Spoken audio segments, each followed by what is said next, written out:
Our boiler is on the blink, so we've had to make an emergency stay at the Premier Inn at Uxbridge Tube Station.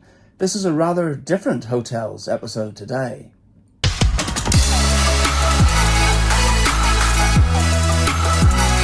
We all like to get away now and again, and what better way than to spend a few nights at a hotel?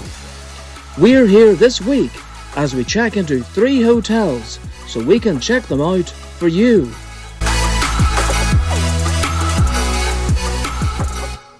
So every night when I get home from work, I wait for the bus opposite this hotel. I've actually seen this hotel being built many years ago. I don't know, maybe 15 years ago, something like that. And it was a travel lodge to start with. But then at some time later, Premier Inn took it over. And it's one of those places where you see all the time, you think, I wonder what it's like inside. So this was the perfect opportunity because we had no hot water at home to stay here for one night. So we got here quite late, so we just filmed all the room as it was before we messed it up.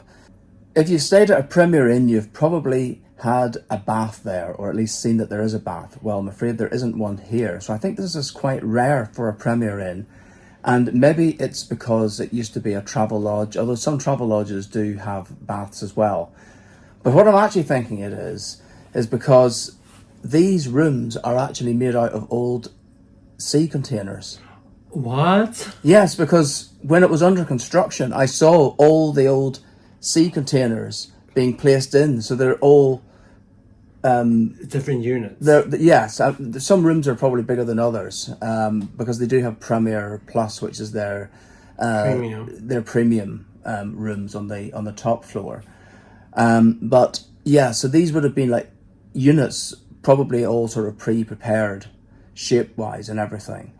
So there's probably a space restriction, which means why there isn't a bath here.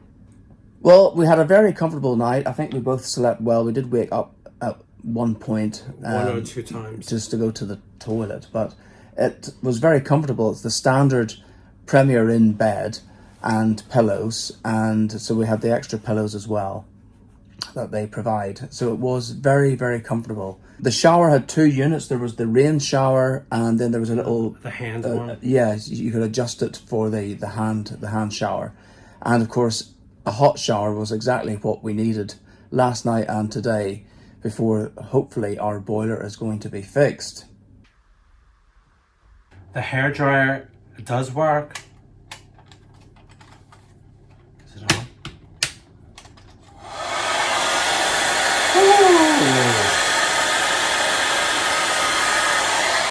They had the usual coffee making facilities. There were, just counting them now, 1, 2, 3, 4, 5, 6 coat hangers, and I think we counted 5 plugs. 1 at my side of the bed, 2 just over here at this little workstation. There was 2 over at the mirror area where the hairdryer is, and the mirror lights up as well, which is good. There's a little light around it, we'll show you. The TV didn't work that well. The sound was restricted. I suppose it's a good thing. It's Freeview. It's Freeview, yeah. So very limited channels, but some of the channels, because the sound was sort of limited to a certain level, which is good, I think, because it means that noise. Yeah, there's not going to be noise blasting from another room. But on some of the channels, it must have been set to like a very low level, and you couldn't really hear it. So that wasn't so good. The lighting was nice. They had the traditional purple lighting as well above the bed, and 2 little lights at either side of the bed, and a nice picture next to the bed as well.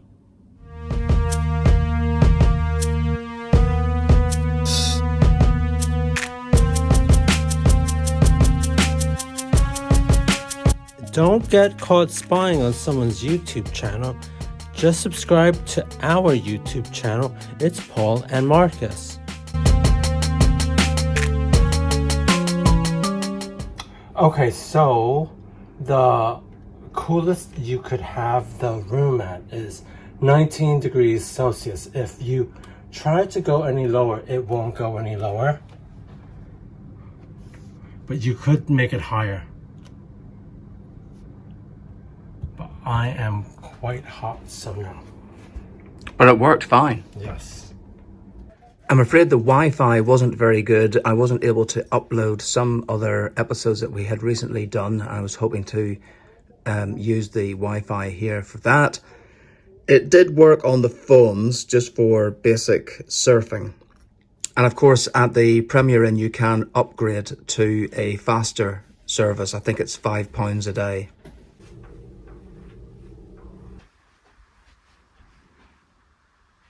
We made use of the coat hooks that were at the door. In actual fact, I had to hang my towel there because the towel hanger, which would only hold one towel anyway, on the back of the bathroom door wasn't there, to snapped off. Now, we did hear some weird noises this morning, after 8 o'clock I think it was, and it sounded as though doors were opening and closing, and when we stepped out we discovered what it is that all the rooms opposite are either being fumigated or refurbished or cleaned or something. There was a cable like running the whole way along the floor, and 3 or 4 rooms were all open and had bits of like cable going into them. Maybe they were painted and the dehumidifier was sucking the air out of the rooms or something. Yes, that's a possibility, I suppose. Because it was making a sort of white noise type of factor. Yeah, and I would assume because we had booked this very last minute that maybe the rooms up here were the ones that were reserved like for last resort sort of thing. We've just had to switch cameras because the storage in mine was full. It's all happening today. What I was going to say was they're unlikely to put people in rooms opposite other rooms which are being worked on unless those are the only rooms available. We didn't have breakfast because we just went out to get something. The check-in area was pretty tiny, and I think that there were only 2 little seats right near the entrance, and there was the main eating area beyond that point, which we didn't really get any footage of. But I think it's a really small and compact place to eat and to sit downstairs. Well, of course, it's a great location. It's right next to Uxbridge tube station and the bus station as well. The view that we had was of the Coca-Cola European headquarters, and it's a building that we know quite well because we've walked past it several times on our way to Sainsbury's. So the next time we go there, we will be saying, oh look, there's the Premier Inn where we stayed. Yeah. Well, we hope that you have enjoyed this different type of hotels episode. Maybe not as much to show you as we would have done in some of the other ones, but this was an emergency situation, so we thought we'd make the best of it. We'll see you next time. Bye. Bye.